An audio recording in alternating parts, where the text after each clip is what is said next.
All right, we are back with another pick'em video. It is Saturday, April 19th in the NBA. 4 games today. So the series start. These are 7-game series. It can be a chess match overall. A lot of things can change from defensive schemes, offensive schemes, certain players getting more or less minutes throughout this whole series. But this is game 1. This sets the tone. And it's going to be a lot of fun to see what goes on throughout the whole day. Really nice Saturday here where I'm living too. So very much excited to enjoy the sun, but also watch some basketball at the same time.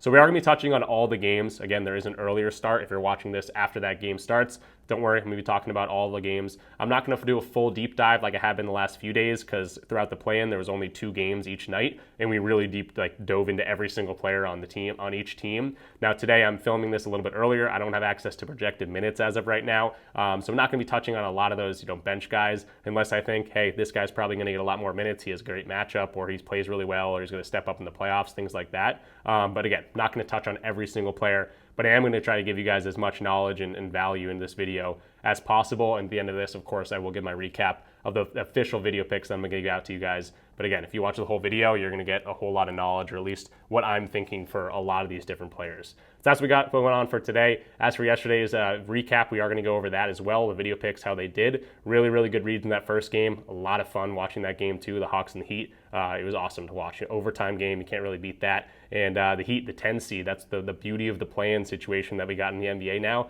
A 10 seed moves on to get into the playoffs now. And hey, it's the Miami Heat. Anything can happen. Cavs obviously an awesome team, but the Heat somehow, always figure out how to start these guys and play these guys certain minutes. And, Davion Mitchell now looks like one of the best young studs in the league. So that's what we got going on for today. I'm going to blabber at this point. I do that a lot in these videos. But if you're new around here, definitely go ahead and subscribe. Leave the video a like, comment something down below. Let's hop into the recap. Then we'll talk about some injury news, who I think is going to get certain minutes, potential minutes boosts or minutes lost. And then we'll actually start talking about the players, the plays, and of course the recap at the end where I go over my actual official video picks. Let's hop into it. All right, so jumping quickly into the recap of yesterday's video picks, we had a lot of really good reads. So the 4 official video picks end up going 3-1. The one miss was Desmond Bane's rebounds over 5.5. He ended on the hook there, ended with 5, blowout situation. Did get a ton of time on the court, ends with 22 points and 5 rebounds. We also talked about his points and rebounds potential. He hooked that line as well. So that was our one miss in the day, and I'm not too mad about it. Again, if this one stays close, maybe he has to do a little bit more offensively, maybe grab some more rebounds, whatever it might be. But the 3 cashes were really, really good cashes. Karis LeVert over 12.5 points, awesome read there. Played a lot of minutes, played really well off the bench, had 12 points at halftime, so really no sweat bet at all. Tyler Hero with 30.5 points and assists, had 30 points at least. He might have ended with more in that overtime at the end of that, but he was cooking at the end of that thing and ends up leading his team to victory there. So another easy cash, a really good read over there. And then Brandon Williams, kind of a diamond in the rough for the Mavericks fans. If you're a Mavericks fan, I'm sorry.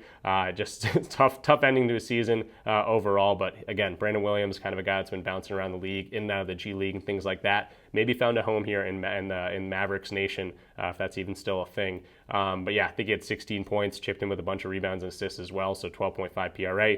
Easy cash there. So 3-1 day overall. We also talked about it. It was a 35-minute video yesterday. Talked about a lot of different other plays. Ended up going 7-3 on the official plays. So really good reads overall. Going to try to ride that momentum into today's picks. We're not going to do this every single day, but again, we are going to do this. We're going to try to do it every single day. That's always the goal. So again, 4 games today. Not going to go over deep dives into every single player. Again, 2 games. We came up with 10 plays. 3 leans on top of that.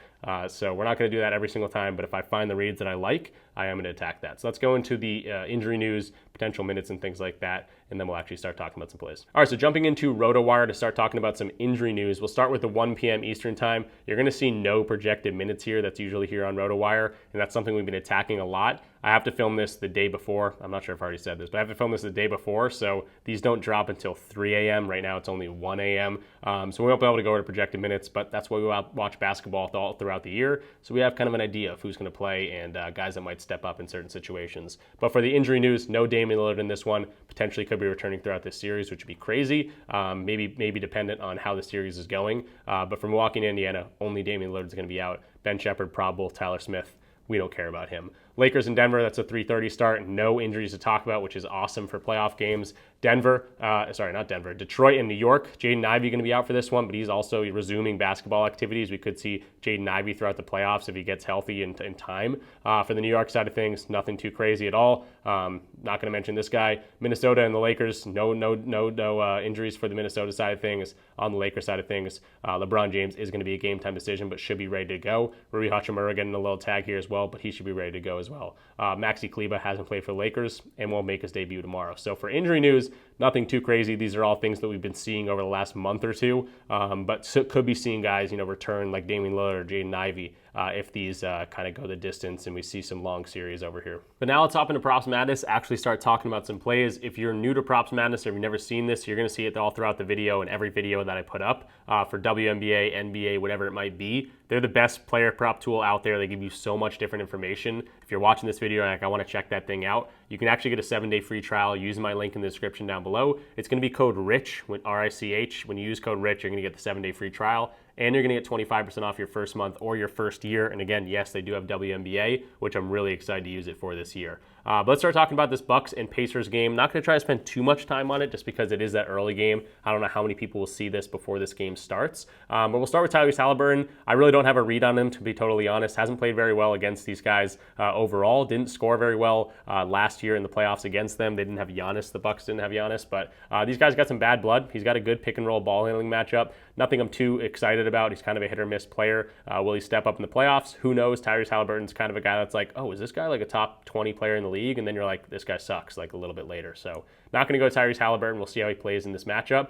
But the guy I kind of do like is Pascal Siakam. I'm not going to fully go to him, but because really what he's been doing recently. But he played really, really well in all of the games against this team so far. And he also played decently against them last year. Honestly, I was trying to talk myself into the points. I was trying to talk myself into the rebounds and assists. If you want to go to him, I'd probably just go to his PRA at 30.5. If this was at 29.5, I think I might make an official video pick, to be totally honest. 30.5, he lands on 30 a decent amount. And again, the scoring just hasn't been there recently, but he should get a ton of time on the court. Again, you can see the minutes, all these advanced filters you can talk about. First of all, the way he scores his points, very, very mediocre matchup. But certain types of players, PRA, the last 5, or I guess this is just by position, but a decent amount of the players going over against their matchup. Nothing too crazy. It's very 50-50. I was trying to talk myself into getting to Pascal Siakam for a long time. But if he's going to get a ton of time in the court, 35 to 40 minutes, he's over this in 54% of games. If you look at last year in the playoffs, he was able to go over this in 52% of games. Again, you talk about the minutes. These are all playoff games anyway, but 35 plus minutes, barring any blowout. Pretty good hit rate. If it was 29.5, that's why I was kind of talking about that. 72% hit rate, but at 30.5, maybe something you want to talk yourself into. Someone's got to step up in this situation. He's the guy that's kind of played very well against them each and every game so far this year. But at the same time, do I trust him as of right now? His recent form has not looked amazing in terms of the scoring department. Moving on to Miles Turner, another guy that I'm not super excited about. These top three guys, not super excited about. Again, I'm trying to touch on as many players as possible. I don't know if this is giving you guys any sort of information, but no one has an amazing matchup here to score the points. The head-to-head here, you can look again, kind of hit or miss for a lot of these different players. Miles Turner's a guy that loves to score like 13 to 16 points pretty much every single game. Obviously, it can pop off sometimes, you can see right here, but a lot of the games, he's right around his normal line. So someone I'm not too excited about. Rebounds and assists, nothing too crazy too. He's kind of like a Jaren Jackson Jr., a huge guy that doesn't rebound the ball very well. And in this matchup, I don't know if I love that either. You can see kind of 50-50 here. So Miles Turner, another guy I'm not super excited about. The first guy I'm actually excited about is going to be McMathan, though. I don't know how many projected minutes he's going to play, so I'm going to have to go by basketball knowledge. You can see the last few games, obviously this last game against the Orlando Magic, probably a lot of beat players set. No Pascal Siakam, no Halliburton, no Turner in this one. But he played 41 minutes. Recently, been more getting like 24, 27, 21. He's a guy that can get 25 to 30 minutes depending on how he plays. And he's a guy that they missed in the playoffs last year. But he's been playing pretty well in terms of his scoring, even in the limited minutes. If he's going to get 24 plus minutes, you can see the hit rate, especially recently.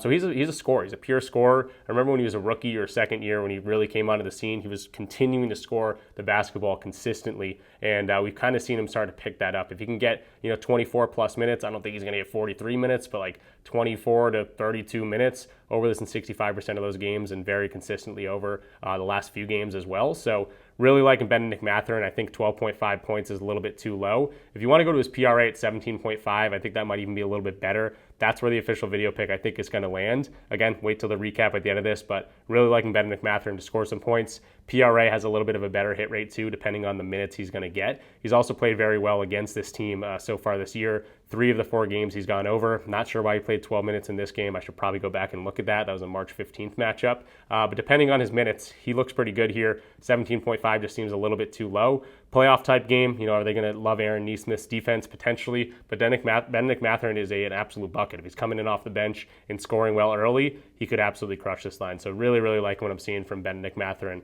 on the Pacers side of things. For a lot of these bench guys, you got to look at Andrew Nembhard assists. That was kind of a wagon in last year's playoffs with what was going on with the Pacers. Hasn't been as consistent. The minutes kind of been bouncing up and down. He's usually a guy that gets, 14 minutes here, but then you get 28, 31. He's going to get that decent amount of minutes. It's just going to depend on who's playing a little bit better. If Nesmith or Ben McMathan are playing a little bit better, he might lose some time there. So for these bench guys, again, I wish I had the projected minutes in my logbook here with RotoWire. Just filming this one a little bit too early, unfortunately. But for some of these bench guys, obviously these guys can step up. TJ McConnell, definitely a playoff type guy. He can do a lot of stuff in the limited time he gets, and we could see him, definitely get 16 to 20 minutes. And he's absolutely a wagon in the playoffs, especially last year. Not going to get a whole bunch of time, but it can absolutely get stats in a hurry. Whether it's points, whether it's assists, whether it's rebounds, looks like the points is probably the best way to go. But even points and assists, something I'm considering here at 10.5. Moving along to the other side of the court, though, you got to look at Giannis, obviously. Obviously, I was looking at games without Damian Lillard and without Chris Middleton, but he's going to be around this points line, 31.5, obviously pretty high, but he's going to get as much time as he can handle. He can rebound the ball extremely well, has been assisting the ball extremely well, too. You see games without Damian Lillard here, assisting the ball, especially recently, really, really well, rebounding the ball, decently, and then scoring, of course, pretty well right around this line. PRA, 37.5, again, kind of a little bit too high, but this is Giannis in the playoffs. He probably hates the Pacers, knocked his team out last year. Now, he didn't play in that series, but again, probably holds a little bit of a grudge, and we could see a Giannis game. The matchup here, we haven't really talked about any matchups, but 70% of his shots come right at the rim. They're not a very good rim protecting defense. They got Miles Turner down there, but it's not just a one-man show in terms of defense down low. They run guys up the three-point line. Giannis might be the guy that really takes advantage. They might say, hey, Giannis, go out and beat us and see what happens, and we could see that from him. Head-to-head so far this year, kind of been right around this PRA line. For the points, again, he's gone over in two of the 4 games, so kind of a 50-50 game. I'm not super excited about Giannis, but at the same time, this is Giannis' first game of the playoffs. He could absolutely cap off. Kyle Kuzma, again, a guy that I don't really like to talk about. He's very, very hit or miss in these situations. Kind of just skipped over in my analysis, to be totally honest. My voice is cracking all over the place. But that leads us to Bobby Portis, someone I'm very excited about. 13.5 points for Bobby Portis. I was looking at his rebounds and assists. I'm just going to land on his points. You see the way he scores the points. Post up 20% of his shots, but also pick and roll big man. They're very weak to that. Similar types of players, the way Julius Randle, Jaren Jackson Jr., John Collins, Tobias Harris score similarly to the way that Bobby Portis scores the ball, and without Damian Lillard in the lineup, he's been really, really good. So recently, been awesome, came back from that suspension, didn't miss a beat. Playoffs last year, obviously without Giannis, was really, really good. Scored over his points line in 5 of 6 games, or over this points line in 5 of 6 games. But I could expect a lot of minutes from Bobby Portis. He's definitely a playoff type player, and if we're going to see, what his minutes been recently, 20 to 30 or so minutes. If he's going to get 23, 24 plus minutes, this is the hit rate on the points.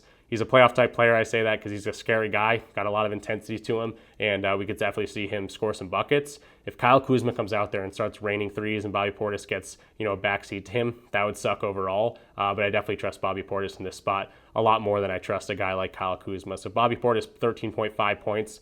Definitely something that I'm interested in. Did I say I was going to talk about this game quickly? I feel like I lie about that a lot. Brook Lopez, we got this one. Rebounds is something I'm definitely interested in. 58.6% hit rate. You can see the head-to-head. He's over in 3 of the 4 games. Now he creeps over with 5. He's one of those guys, again, I keep talking about big men that don't rebound the ball very well. Brook Lopez is definitely one of those guys. Very, very good at boxing out, but not the best rebounder in the world. But pretty good head-to-head. You look last year head-to-head, went over in like 45% of the game, so nothing too crazy, to be totally honest. Miles Turner might drag him out of the paint a little bit, so that's the only thing you got to worry about. But has been rebounding a decent amount. You see the minutes he's probably projected to get, 32 plus minutes in this game. Still 58% hit rate, but again, you get Damian Lillard out of there, maybe a little bit more action, 9 of 11 games going over that. But again, you got Miles Turner potentially taking him out of the paint and minimizing those rebounds potentials. If he's going to have to guard Miles Turner shooting threes, he's not going to be down low to grab as many rebounds. But at the same time, he boxes out a lot to get Giannis a lot of those boards. Points is something you got to look at too, just because he hasn't been there, or Damian Lillard hasn't been there. He's definitely a guy that's been stepping up. A lot of these games absolutely crushing this one. Doesn't have the best matchup in the world for scoring threes, but pick and roll big man down low, he could do some damage. So maybe like a dunks line if you're on PrizePicks. Definitely something I'm looking at for Brook Lopez. Not sure if I'm going to fully get there, but his points line was definitely interesting to me. Points and rebounds line even better at 90% hit rate literally. But yeah, something I'm considering is Brook Lopez. Lastly, going to skip over some of these other guys, but Ryan Rollins going to get the start potentially. Without Damian Lillard, this is his hit rate on his points, 6.5, just seems a little bit too low. They like to run this guy out. Points and assists might even be a little bit better. Hit rate's a little bit worse, but I don't know how many minutes he's going to get, to be totally honest. This is the minutes without Damian Lillard, but this is a young guy in the playoffs. He might lose some minutes to guys like Gary Trent Jr., even Kevin Porter Jr. Some of these guys just might outplay him and just see more time in the court. But 6.5 points for Ryan Rollins, a guy that's been getting a lot of time. Definitely something I could be interested in as well. Moving along to the Clippers and the Nuggets, this could be a very, very fun series. I'll start with Jokic because I'm inclined to go to potentially his over in the points and his under on assists. You can go back to last year's playoffs. He was scoring pretty well over in 50% of the games. Tough matchup here against the Denver Nuggets too, and was able to score a lot of points on them. And the Clippers have a really good defense. I will point to the assists last year. You can see the playoff assists. He's at 8.5 in a lot of these books, but also 9.5 in a lot of the books. If you see him at 9.5, I definitely trend towards the under, only over in 25% of playoff games last year. So sometimes Jokic just puts the team on his back and scores the basketball, and the other guys are like, hey, the defense is like, hey, we're gonna let Jokic do his thing. He can score 40 on us, but we're not gonna let Michael Porter Jr. get hot. We're not gonna let Aaron Gordon rim run, dunk on us every single possession. Christian Brown, all these different guys. So Jokic might go one-on-one with a lot of these guys and score some points, but the assists might be a little bit harder to come by, and it's definitely a tough matchup for assists as well. You can see head-to-head, he's under in 2 of the 3 games so far this year, but his scoring, he had a 41-point game against them, 28-point game, and then did get minimized here in a 16-point game. They won that game pretty handily. Other guys definitely got involved. He didn't shoot that much. But yeah, just something to keep an eye on for Jokic. Potentially an over in his points and an under on his assists. Now, Jamal Murray, I don't think goes hand in hand with the Jokic's assists. If you're looking at the under on assists, I think Jamal Murray gets a lot of his damage in terms of by his own accord. Jokic obviously gets him involved in a lot of pick and rolls, but Jamal Murray is definitely someone that can score in this matchup. Head-to-head, he's over this points line at 19.5 in 3 of the 4 games, creeping over in some of these games, just missing one of these games. Assists is also something I'm looking at, so like a points and assist line could be something you look at. The hit rate on this is great, 69% hit rate on his points and assists. His points alone is 58%, so again, I'm inclined to go to the points and assists. They are at home here as well if you can dime some up. And you can also see the assists here for guards. A lot of players going over their assists against the Clippers recently. So similar guys that get assists the way that Jamal Murray gets assists. A lot of these guys going over the line. So chipping him with some points, chipping him with some assists. The only thing on this one I would be concerned about is the fact that he missed some time here from March 26th to April 11th. Did come back against the Grizzlies and the Rockets, but didn't play a ton of time. I expect him to get a lot of minutes on the court here. He's kind of the X factor if the Nuggets are going to go any bit far in this playoff series. And Jamal Murray needs to score some points and needs to get people involved. So Jamal Murray points and assists sitting at 24.5. I don't mind that at all. Again, the head-to-head looking pretty good. He's at home. He should feel pretty good, and the hit rate on this is looking awesome. So Jamal Murray points and assists, definitely something I'm potentially looking at as well. Some of these other guys, Michael Porter Jr., not the best matchup in the world. You can see he's done pretty well against them so far. But again, if I'm thinking about this game and they're saying, we're going to let Jokic do his thing, we're going to let Jamal Murray do his thing, but we're going to take away these other guys, Michael Porter Jr.'s, the Aaron Gordons. That's kind of the way I'm thinking this game might go because the Clippers have a really good defense and they can do things like that. But yeah, not really super inclined to go to Michael Porter Jr. His rebounds line's kind of hit or miss. You can see the head-to-head. 50-50 here. His assists, you're not going to trust Michael Porter Jr. to get chip in with some assists. It's also pretty juiced here at 1.5. So nothing too exciting about that one. Aaron Gordon, someone that is another guy that can drop 30 and he can also score 5 points in a game. Not the best matchup for him. The Clippers, again, have a really good defense. He hasn't gone over his line in any of these games, 23, 24, and 36 minutes. So depending on him getting 24 or 36 minutes hasn't really mattered. He's not the best matchup to score some points either. So if you want to look at under, maybe he's your guy. Christian Brown, Russell Westbrook, Peyton Watson, I'd like to see the projected minutes as of right now, but we're not getting that information. So for the bench guys, I'm going to hold off till tomorrow when I know that information, or I guess later today, and really just focus on these main few guys. So Jokic should definitely score today. I don't know if I love his assists, at least under 9.5, looking pretty good. Jamal Murray could definitely chip in some assists and some scoring here if he feels healthy and ready to go. And then some of these other guys, I'm just not totally sure if they're going to be totally mitigated by this Clippers defense, and they're going to let the stars kind of do their thing. And then the Clippers side of things, Kawhi, 25.5 points, something you could look at. I also potentially like his rebounds. He's just going to get a lot of time in the court. He's probably going to get 36 plus minutes over this in 60% of games. You look at the points, nothing too crazy. The matchup for him to score the points, transition, spot up, definitely solid. If James Harden's dishing and diamond and getting guys involved, we could see a big Kawhi Leonard game, and we know he can get his own shots as well, but nothing too crazy. Just want to touch on Kawhi. James Harden, same thing. Again, pick and roll ball handling, isolation, 22nd ranked overall. So pretty good matchup for him to score the points. But with all these guys in the lineup, Norman Powell, Kawhi, Zubac, all these guys here, only over his points line in 37% of them. His assist line's at 55%, but again, nothing too crazy recently. And then the head-to-head, he hasn't played these guys much with all these guys active. I don't think Kawhi's played this team once, and he's had some big assist games and some not big assist games. So James Harden, another kind of guy that's a 50-50 matchup for me. The guy I really like, though, is going to be Norman Powell. Not a guy that's been really great lately, but someone who's got a really good matchup here. Obviously dealt with an injury, started ramping up back up. You see the minutes, just this blue line right here. Really just shooting back up, all the way back up to 44 minutes in their most recent game against the Warriors. And that was a game that they needed to win, and he got a whole lot of time. Didn't shoot very well, 4 of 13, 1 of 6 from 3, but I'm really looking at his three-point line at plus 106 money here. We're getting a great value over the 2.5 threes. Really good matchup to get some threes. Spot up, they're literally ranked 29th here. Similar types of players going over the three-point line a whole bunch. 7 of the last 9 guys who play similarly to a guy like Norman Powell over this line a whole bunch. And he's going to get a bunch of time on the court, 34 plus minutes over this line, 72% a game. Do you add that to the fact that it's a great or bad spot-up shooting defense? Right here. Spot up shooting, they're ranked 29th. So again, let's take away like the bottom 15 or the top 15 teams in the league. Over this in 78% of games. Recently, again, has seen a drop-off, but Norman Powell, a guy that's been really good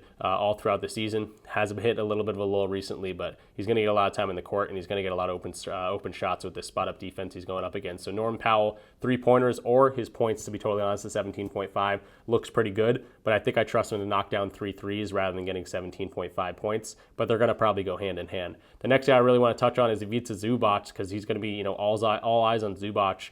He's got a really good season under his belt right now. He's going up against Jokic. We could see a lot of time from him. He plays really well with a lot of these guys in the lineup. So Harden, Norman Powell, Kawhi, all these dudes are in the lineup and should be ready to go. His points line's okay. His rebounds line's okay. His assist line's okay. I was honestly looking at his rebounds and assists, but he's going up against Jokic. Head to head, hasn't played these guys with all these guys in the lineup, but has played pretty well overall. 50% hit rate, but again, Zubac a lot of time in the court here. We could see big minutes in a big game from him as well. The last guy I'll touch on is going to be Nicholas Batum, 2.5 points, minus 145, so pretty juiced. Maybe just go to his three-pointers line at 0.5. They go hand in hand, pretty similar hit rate over here. We're only going to pay minus 130 for the three-pointer. And we could see a lot of minutes from Nicholas Batum. He's a very good playoff player, veteran-type player, and he's got a great matchup to score some points, just like we talked about with Norman Powell. They rank 29th defensively in terms of spot-up shooting. That's going to go hand in hand with a three-pointer for Nicholas Batum. And then lastly, I forgot to mention with that Norman Powell line, he's over this line. He scored really well against this Nuggets team, 37, 28, 16, and 30 points, averaging 27.8 points per game. Now, we haven't seen Kawhi in any of these games, but three-pointers also 7, 5, 3, and 4 three-pointers. So Norman Powell plus money at 2.5 threes. Really liking that. Move along to the Pistons and the Knicks. This is another series that could be really fun. Jalen Brunson and Cade Cunningham both have amazing matchups to score the ball. So I'll start with Jalen Brunson here. Pick and roll ball handling, literally ranked 28th. Free throws ranked 28th, and we know what he did in the playoffs last year. Obviously, the hit rate on this doesn't look amazing. His line's at 27.5. I'm definitely liking the over here. Similar types of players, pick and roll ball handling type players. A lot of these guys going over the lines. 75% of the last players that play similarly or score similarly to a guy like Jalen Brunson, whether that's mid-range or pick and roll ball handling. A lot of these players going over this line. He's also played these guys 4 times this year. Some of these games they're winning. A lot of these games they're losing, but he's scoring pretty well. 36, 31, 31, and then 15 points on only 29 minutes there. I think that's that's more of an outlier here, and I think we could see Jalen Brunson and what he did last year in the playoffs, as we can see right here, averaged 32 points a game. Now, Karl-Anthony Towns is in town, but I think I trust Jalen Brunson in terms of his scoring a little bit more than Karl-Anthony Towns, especially in the playoffs here. So Jalen Brunson, 27.5 points. Absolutely like what I'm seeing there. Karl-Anthony Towns is something I'm looking at in terms of his assists. Sneaky little play here, only 44% of games, but similar types of players. A lot of these guys going over their line. A lot do come right at the rim for him, but again, similar types of players. Karl-Anthony Towns himself, Mobley, Adebayo, even Joel Embiid, all throughout the season have been going over their lines. He played these guys 3 times, so he was active in 3 of those games. 7, 3, and 5 assists on 10 potential, 7 potential, and 7 potential. So a 2.5 line for minus 132. I don't mind that assist line for Karl-Anthony Towns at all. OG Anunoby, probably the guy that I'm not super excited about. Got a difficult matchup to score the points. They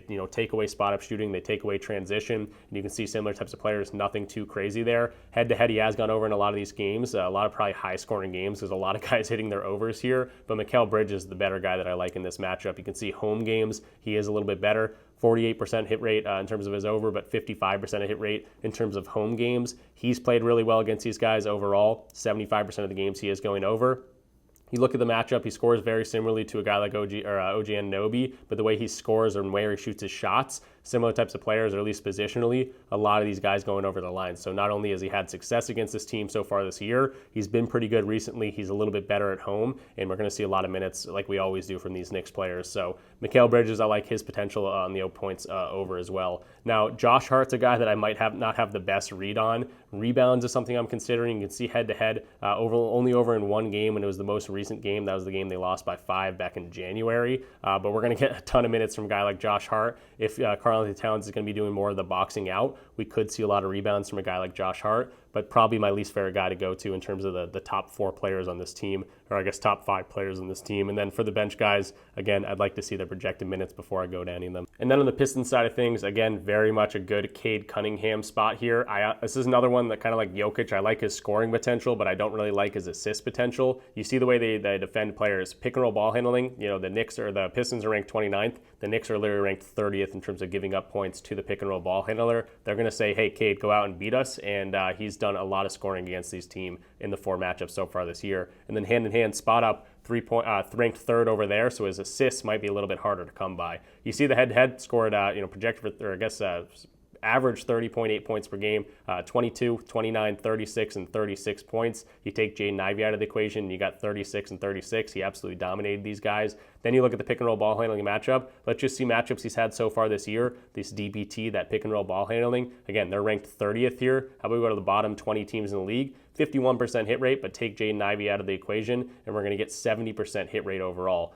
Add that on to the fact that he's going to get a ton of minutes and the fact that they're away. A lot of players don't shoot as well at away games, so Cade Cunningham might be having to drive to the hoop and do a lot of the damage by himself in away games without Jaden Ivey in this certain types of matchups that have really good pick and roll ball handling, averaging 30.9 points and hitting this over in 87.5% of these games. So really, really good spot here for Cade Cunningham, over 27.5 points. Then jumping into Malik Beasley, he might be the only guy that I'm thinking about doing an under, and I'm not even too excited about it. I forgot unders existed. This is playoff basketball. We like to attack a lot of overs, even though defenses lock up, and it could be a decent amount of unders in a lot of these games. I like to find the guys that I can find some overs. I'm going to be watching these games. I want to have fun doing that. It's entertainment at the end of the day. So if I can find a good over rather than under, I'm absolutely going to do that. But under is 3s at 3.5, minus 120. 55% hit rate, and honestly, any filters I put into this is not going to make it much better. But he does, have a hard matchup here in terms of the spot up shooting. They might say, hey, Cade, do your thing, and we're going to stop all these other guys.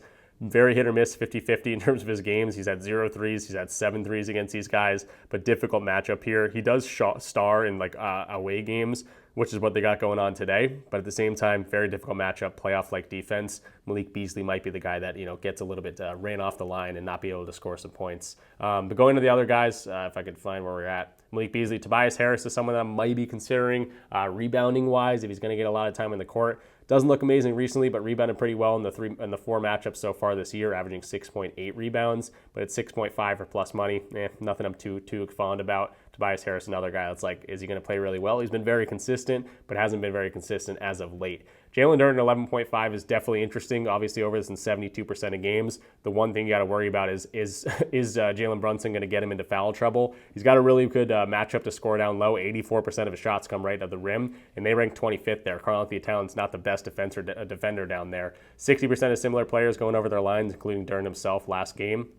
Head-to-head, he's gone over in 50% of them, so nothing too crazy. And again, his rebound is going to look pretty good too, especially if he's going to get a lot of time in the court. You just got to worry, is Jalen Brunson going to get him into foul trouble, and he's not going to see, limited, or he is going to see like limited minutes. That's the only thing you got to be concerned about. But points and rebounds, points, whatever you want to look at for Duren, obviously the hit rate on this is going to look pretty good, and he's got a great matchup for it. So to be totally honest, you could potentially look at Jalen Duren if you don't think he's going to run into foul trouble. Ausar Thompson, another guy that's like, is he going to get the time on the court? Again, I'd love to see projected minutes, which is unfortunate. It is going to come out at this point. I'm going to see them at this point because I'm going to be up till 3 a.m. But he's someone that if he's going to get a lot of time in the court, if you see his projected minutes at like 26, 27 minutes, the points on this is going to be awesome. He does a lot of his damage at the rim as well. He's also a very good rebounder too. So if you want to chip him with his points, his rebounds, both leads look pretty good. The rebounds line's plus money. Head-to-head, he's played these guys twice only this year.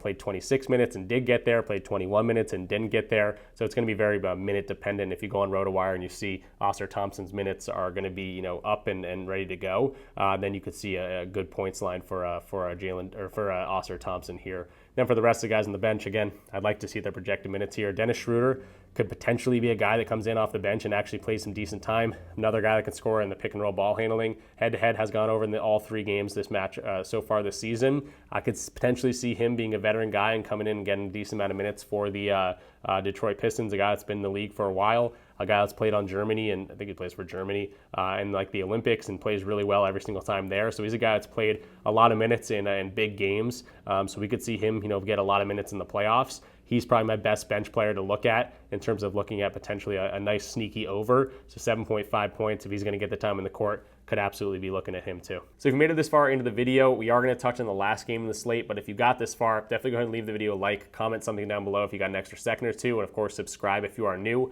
If you want access to all my plays, obviously we're talking about a ton of different information here. I'm not going to go, I've talked about a lot of players like, hey, I like this guy, I like this guy, I like this guy. But if you want to see the actual players I go to, join the Discord. It's in the link in the description down below. It's a step-by-step process in the description down below. Plenty of different ways to get in for free as well. So if you want to sign up and you're not on PrizePicks, if you're not on Underdog, if you're not on Betr or Sleeper or Dabble or any of those different platforms, I'm partnered up with all of them. I have my own code. If you use my code, it helps the channel out, and I give you right back to you guys by giving you a free month of the Discord community so you can check us out pretty much for the rest of the playoffs. Plenty of different ways to get in for free, and we're one of the cheapest in the industry. If you don't want to do it for free, $20 a month, all my different plays, all the plays that we have in there that are our seasoned chefs. You can share your own plays. There's a chat in there, so we have a lot of fun talking about games as they go. And it's not just basketball. We bet on a lot of baseball.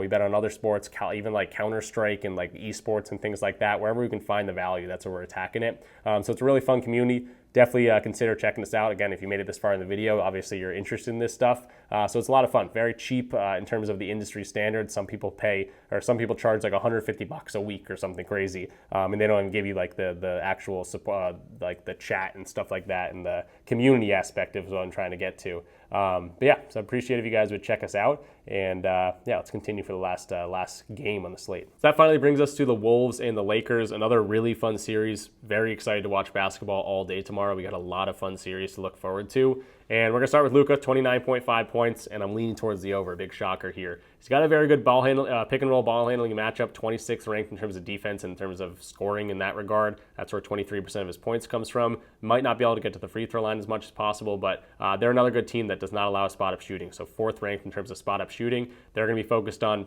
limiting guys like Rui Hachimura, even like an Austin Reeves in terms of a spot-up role. Dorian Finney-Smith. They're going to say Luka, LeBron, Austin Reeves, when you're in that position, you guys can score 80 points on us, but that's not going to be enough to beat us. So Luka potentially on the over here. Now head-to-head does not look great. He has not gone over this even close in any of these games so far this year, but we know what he's able to do in the playoffs. He might be a little bit chubby, but when the time comes and he turns into playoff mode, he's going to get the minutes on the court. He's going to be an absolute elite scorer like he is, and we saw what he did to them in the playoffs last year. Head-to-head, scored 30-plus points in 3 of the 4 games and handled this team in 5 games. So they might have some bad blood on their hands, these two teams, or these two, I guess, player and team. But at the same time, Luka, 29.5 points.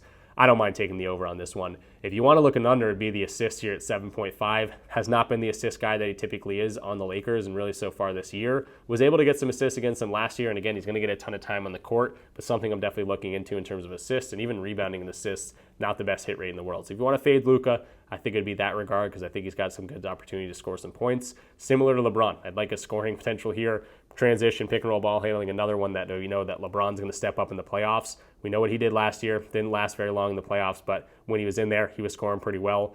Father time is probably catching up to LeBron at some point, but it doesn't really look like it even throughout this season. Anytime he has a downhill trajectory, he shoots right back up like we saw right here. Dipped off a little bit, but ended the season pretty hot, so 24.5 points. And a team that's going to say, hey, we're going to limit these guys in terms of spot-up shooting. We're going to let you guys go one-on-one with us. It could be a good spot for LeBron. Head-to-head, kind of similar to Luka. Hasn't done very well against them, but did have a 33-point game against them back in February. So LeBron, another guy I'm potentially looking at, sir, in terms of some scoring today. Austin Reeves, what am I going to say? Scoring for him too. Pick and roll ball handling, same kind of story. He's 26 in terms of his defensive rank. 24 points have come from there. He's a little bit more of a spot-up shooter in terms of this team now, but when these guys go to the bench, it's going to be him in terms of that pick and roll ball handling. If you want to fade one guy, maybe it'd be Austin Reeves, but I do like his rebounding potential in this one. Head-to-head, he's gone over in all 4 games this year so far. 4.5, he's had 6, 6, and 9, so if he's going to be on the court for a whole bunch of time, projected for probably a ton of minutes in this one, going to get 35-plus minutes. And in games he's seeing 35-plus minutes over in this in 55% of those. And again, we saw him do that in every matchup so far this year. So Austin Reeves could be a good rebounder in this matchup. And then for some of these other guys, I'll end with Rui Hachimura for the Lakers. Points, I like the under on this one. So limited in the spot-up shooting. They're ranked 4th there. This is a team that he's not played very well overall, really just a downward trajectory. Luka and LeBron are really good at getting guys into position to score the basketball, but this is, again, a team, like I've mentioned a million times, spot-up shooting is their main thing that they limit, and they might say, beat us one-on-one, Luka, LeBron, Austin Reeves, we're going to limit these other guys, so potential under on Rui could be a good look. And then finally finishing off with the Timberwolves side of things, Anthony Edwards at 26.5 points. I'm inclined to look at the under here, to be totally honest, but this is Anthony Edwards in the playoffs. We know he could definitely step up, but at the same time, he hates getting double-teamed. He already knows it's coming, and he's already ready to pass the ball to some other dudes. So I don't know if I'm fully going to fade Anthony Edwards and actually going to go under on his points. He has not gone over this in a lot of these games so far this year against the Lakers, only over in one game, and he crept over. The other games not scoring very much, so they got a plan for him. Obviously, J.J. Redick and the Lakers have an idea of how to stop Anthony Edwards, and it might just be a Julius Randle, a Naz Reid, a Dante DiVincenzo, Jaden McDaniels type of day. Nikhil Alexander-Walker. These guys are going to have to be in a position to knock down some shots, and pick and roll ball handling. This is his main source of scoring 27% of his points, and that's one of the main things that the Lakers can shut down. So Anthony Edwards not in the best position to score some points in this one, to be totally honest, and I might end up fading him at 26.5 points. On the flip side of that, you got to look at him. He's going to be on the court, rebounds and assists. I don't think he's going to be fully mitigated. So maybe like a rebounds and assist line, a rebounds line, something like that. If you want to get to an over Anthony Edwards, I think is the best move. Now, Julius Randle potentially is the guy that could step up and actually score some points. You see the head-to-head, very mediocre in terms of his head-to-head position, but it's Julius Randle in the playoffs. He's notorious for not stepping up in the playoffs and really just being bad. I'll probably wait a game or two before touching Julius Randle, but he's probably the guy that should score some points, but I don't know if he's going to step up or crumble under the pressure of the playoffs once again. Rudy Gobert points at 11.5. Very, very intriguing for me here, and I'll probably end up getting here, to be totally honest. I think he's going to be the biggest guy in the court. I know he's going to be the biggest guy in the court. I don't see many guys stepping up and being able to stop him. Now, they have been able to limit rebounding for big centers like this, but scoring down low, they are ranked 16th overall. That's where 95% of his points come from. Putbacks are a lot of them, and similar types of players and how they score their points. Derek Lively, Nick Richards, Nick Claxton. A lot of these guys are going over their points line, especially recently, April 9th, March 16th. The most recent guys that play similarly to Rudy Gobert have been going over their lines. In the 3 matchups he's played so far, he's been able to go over their lines as well. Now, rebounding has also been pretty good, but they haven't played since December 13th. Obviously, totally different scheme and things like that. So I don't know if I go to his rebounds, but I do like his points potential. Assists, I did not look at that. I'll probably just go to his points at 11.5. Some of these other guys I think are also in really good spots. Naz Reid I'd like to get to, but honestly, he's just been a little bit mediocre, to be totally honest, so over the last few games, over the last few weeks, and he's got a very 50-50 matchup I'd like to get Naz Reid, but I don't fully trust him in this spot. A guy like Dante DiVincenzo, also another guy that could be in the spot to step up. Similar types of players. Again, they're limiting those main stars in terms of their pick and roll ball handling scoring, and a lot of these other guys are stepping up, so it could be a good spot for Dante DiVincenzo, but he has not been able to score very well against this Lakers team. So someone I am excited about is going to be a guy like Nickeil Alexander-Walker. Head-to-head, he has been able to score. You see the way he scores his points, spot up in transition, similar types of players, very similar to Dante DiVincenzo, been able to go over this line. I don't know how many minutes he's projected to get, but like, again, if Anthony Edwards is vocally saying, hey, these guys are going to double me, all these other guys got to be ready to step up, Nickeil Alexander-Walker could get some good minutes and, knock down some shots. Lastly, I'll talk about Jaden McDaniels. He could also be in a great spot to score some points. Similar boat as those other two guys I just mentioned, but I really like his rebound and assist potential here. You can see he's probably going to get 30-plus minutes because of his defensive pressure here. He's probably going to get the Luka matchup. He's probably going to get LeBron matchup. If he's going to get 28 to 35 minutes or something over his rebounds and assist line in 65% of those games, also able to score some points pretty well too. So if you want to look at the Jaden McDaniels PRA or rebounds and assists, I think he's going to be active in defensively, and I think he grabs some rebounds, assists, whatever it might be. It's only at 6.5, so something like that, I don't mind that either. Mike Conley, something that's interesting to me because he's obviously a veteran here. I don't like his matchup, to be totally honest. His line's only at 6.5. I don't want to fade him. I don't want to go to him. And I think that's going to do it for today's analysis. So that's finally going to do it for us in this one. We are going to go over the recap right now, but if you made it this far in the video, I'd really appreciate it if you comment something down below to let me know if you enjoy this length of a video. We talked about a ton of different plays. I just kind of narrowed it down to 5 of my favorite plays to give you guys out for free. That's not the only 5 plays I'm going to go to. I've already posted a bunch of plays in the Discord here. But let me know if you enjoy the long form content. This is obviously a very, very long video. We touched on a ton of different players. If that's way too much information, let me know in the comments. I'm not going to get my feelings hurt. If you'd rather me just go to my 5 plays and just talk about those 5 plays and get out of here, I'd really like to know that, because obviously it takes a lot of time to not only find the plays, and it takes, that's one thing to find the plays and just do them for myself and send them out in the Discord without having to articulate it and do it to an audience and record it and all that stuff. So yeah, just let me know in the comments. I'd really appreciate that. But recap, we're going to go to Brook Lopez over 11.5 points. I talked a lot about Bobby Portis. I think I might still get to him, but I like Brook Lopez at 11.5. A little bit of a lower line, and I really like his matchup down low as well. Norman Powell, wanted to get a plus money play for you guys out there just because I saw the value on it. Over 2.5 3-pointers made. Hasn't been amazing for him lately, but I do like the matchup for him, and he's going to get a lot of time on the court. And then Jalen Brunson and Cade Cunningham, same game here, same line here at 27.5 points for each of them. Correlates pretty well because if it's going to stay close, like I hope it does, obviously that just means more good basketball, but both these guys have a really, really good matchup to score some points, and I think they both can do that today. And then I wanted to get an under there for us, so we got a mix of kind of everything here with plus money, unders, overs. Rui Hachimura under is 12.5 points in a difficult matchup for spot-up shooters. But yeah, it's going to do it for me in this one. I hope you guys enjoyed. Again, like the video, comment something down below if you can for the extra second. Let me know how you guys think about these long-form videos. Is it way too much information? Sometimes I think it is. But yeah, just let me know. Of course, check out the links in the description down below if you want to get access to all my plays and a really fun Discord community where we're always talking sports, talking props, talking different plays together, putting our minds together, trying to beat the books together. And there's a lot of really smart people in there also sharing their plays, which are awesome. I should like to shout out those guys as much as I can. So like Opium, Pizza Poppy, Curdo, Nail, all those dudes are always sending out plays. And on top of that, you get a really fun community where you can talk to like-minded people and share your ideas and celebrate your wins and cry about your losses and complain about players not playing well. So it's a lot of fun. So definitely check us out. Links in the description down below. Check out PrizePicks, Underdog, Sleeper, Betr. All of them are going to get promotions whenever you use my code, whether it's a deposit match. So like if you put $100 in, they typically match it to up to $100. A lot of these do.